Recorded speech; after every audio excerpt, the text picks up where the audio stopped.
It's time for another conceptual aside. We've already talked about this a bit, but it's important enough to delve just a little bit into. JavaScript and undefined. We've already seen that there's this first phase of creating an execution context in which there's a global object for the global execution context.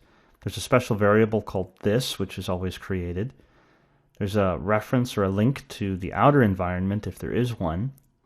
And this phenomenon called hoisting, where variables are set up and functions as well. And in the case of variables, they're initially set equal to undefined. But what do we mean by that? Well, let's go back and make our example a bit simpler. I'll get rid of the function and the function call, and we'll just focus on the concept of undefined.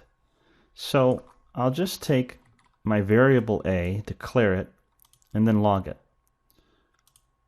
I'll go ahead and run this in brackets.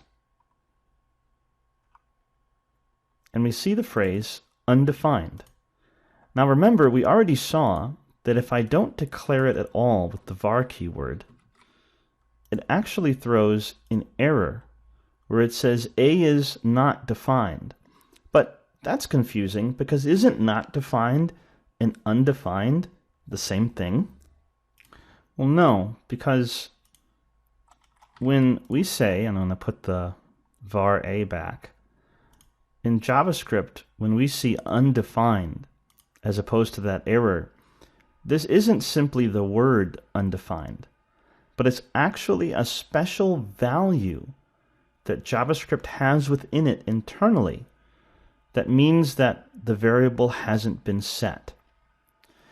To prove that, I'll show you something.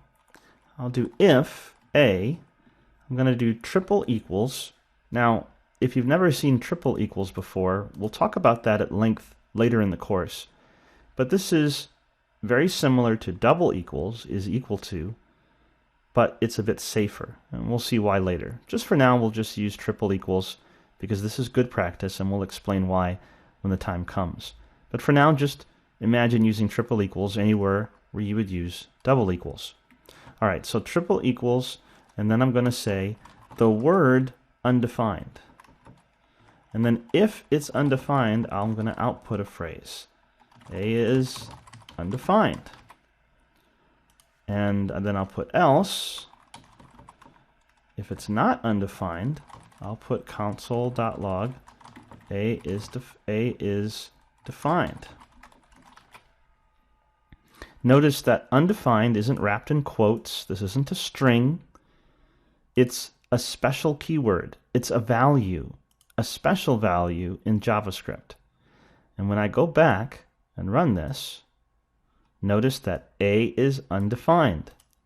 So when this if statement checked if a was equal to this special keyword, this special value undefined, it said yes, it is.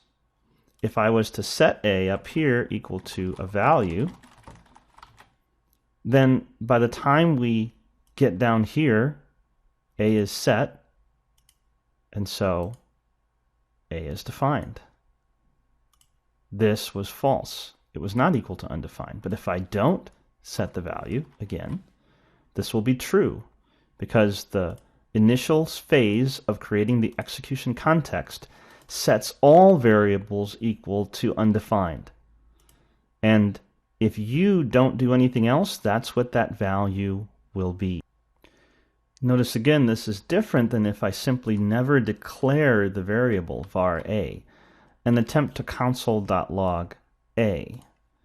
When I refresh this, it gives me an uncaught reference error, a is not defined.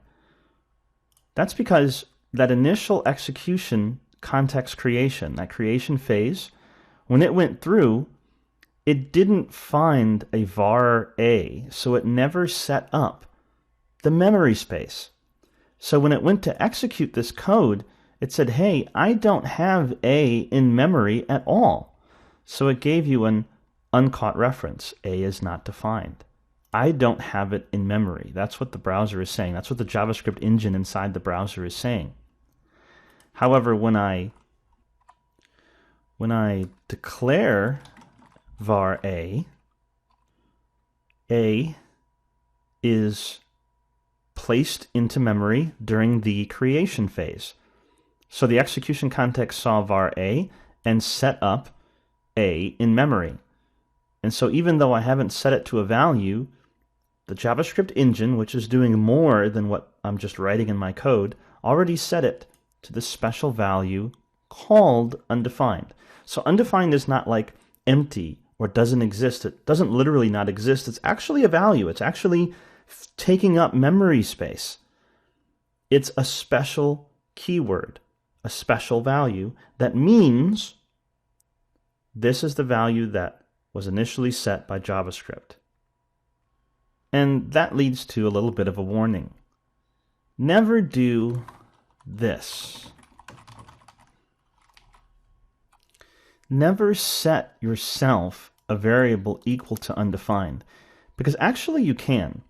For example, I could set this initially to hello world, and then console.log it, and later for some reason set it to undefined, and we'll see that it is. Watch. Hello world, and then later it's undefined.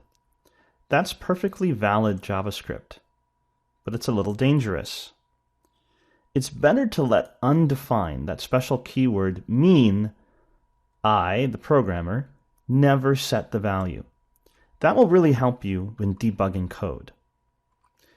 If you make a habit of setting values equal to undefined, then it's really hard to tell if something is undefined because you set it or because the JavaScript engine set it and you never set it to anything else. It's always better to let undefined mean I've never set this value. That's really useful, and it will help you in your debugging.